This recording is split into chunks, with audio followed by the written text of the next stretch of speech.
Alright guys, it is, what's time?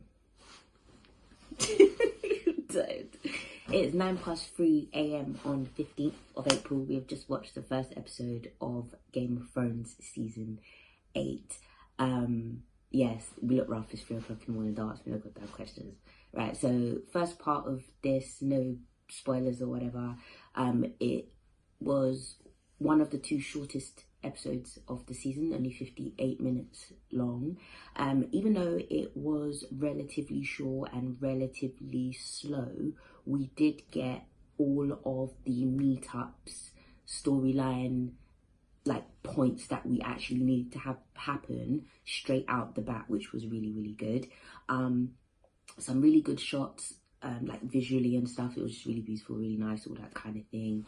As I said, bit slow in terms of like there were just certain scenes where, okay, why are we still watching this? We could have done something else by now. But pivotal things happened in the small amount of time that we had, so it was a winner all round. So from this point on, we have spoilers or whatever. I mean, by now, if you're a fan enough, you would have seen it by now, whatever. So we open up with Jon and Daenerys arriving at Winterfell and meeting up with Sansa. And it is very clear that Sansa doesn't like Daenerys.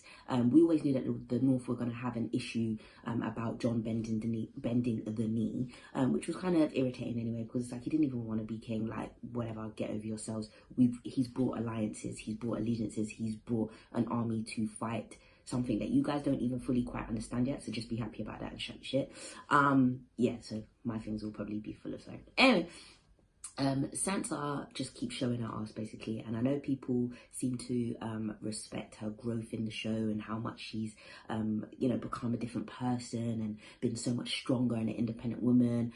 I'm sorry, there's a time and a place for it, and right now it's not it. She continues to undermine Jon. She continues to try to make him look away, discredit the choices that he makes in front of others. She thinks she knows everything. She thinks she's better than everybody else. And despite the lessons that she supposedly learned, she's still acting like pretty much like a brat. One of my favorite points of the episode is when she's basically trying to be a bit snarky and is like, we didn't account for Unsullied and Dothraki and all these kind of people being in Winterfell. Like, what do dragons even eat anyway? And Daenerys basically shuts it down and says whatever they want.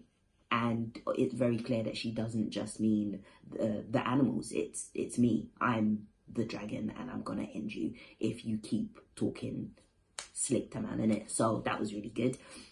As I said, main points are brought in fairly quickly. Jon finds out who he is. It's fabulous. I mean, we could have had a bit more time on it in the way of him actually being disbelieving. He seemed to just accept it very quickly. Like, not very quickly, but it was a bit like, are you telling me? And then Sam just says something else and he's like, okay. But okay, like he just seems to go with it really quickly, which is bizarre. But yeah, so Jon finds out who he is. Jaime and Bran finally meet up. That is how the episode ends, and it is just fabulous because Jaime cannot believe. He obviously thought he would have been dead at this point. There is obviously a poignant moment dealing with the White Walkers, who have sent a very poignant message to the North by sacrificing the Umbers, which are a northern house. They set a sigil, kind of like a spiral symbol that they have been doing for quite a few seasons now, set it alight on the wall, or well, they didn't send it alight, but if you'd have seen it live, you know what I'm talking about. And Zeus made a good point in that it looks like the Targaryen sigil. I personally don't think it is, but I see where it comes from, kind of thing. And we're thinking maybe it's a sign to Jon, in that the Night King or the Night Walkers, whatever, they know his allegiance to and his connection to House Targaryen, are sending that message that we're coming to run man down in it. Like, cool. What else takes place?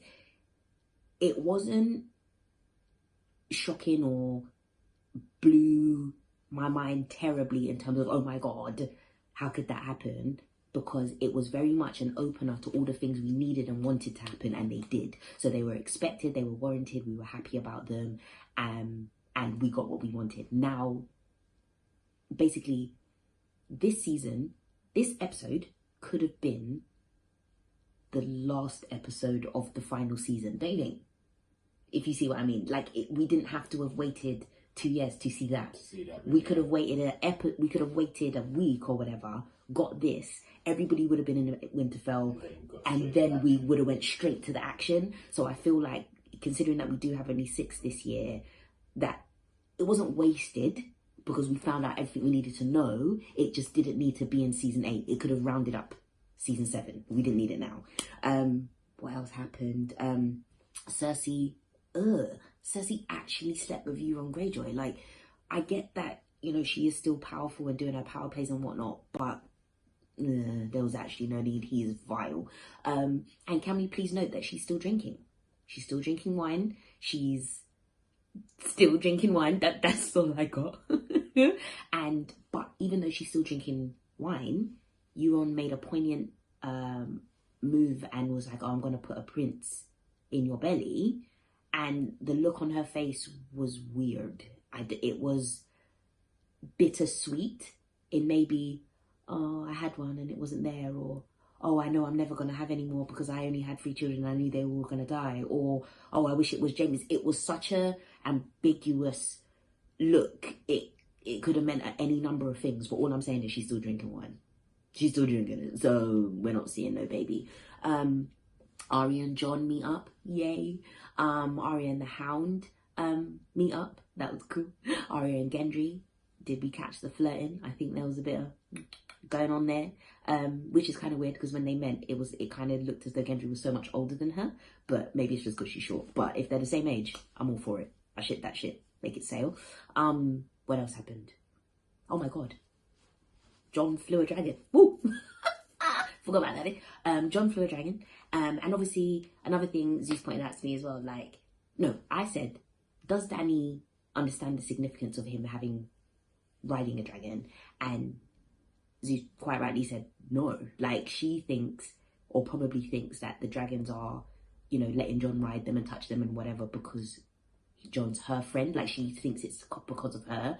And there's a whole other issue that, you know, a part of him that she doesn't know or understand yet, which is obviously made poignantly clear by the way the dragons view him and were looking at him while him and Dany were kissing, and all of that kind of stuff. So that was beautiful. Obviously that whole scene was just visually stunning. That was really cool. But outside of that, it was great. It was a great first episode.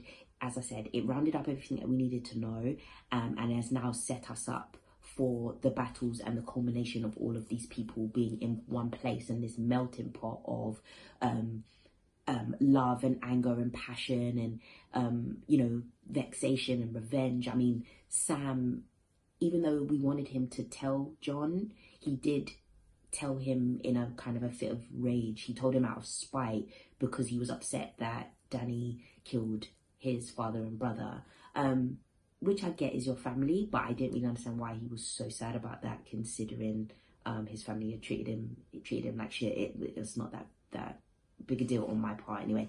But yeah, outside of that, don't want to make these things too long because I hate watching things where they're just going on forever and a day. But yeah, it was definitely good. I loved it.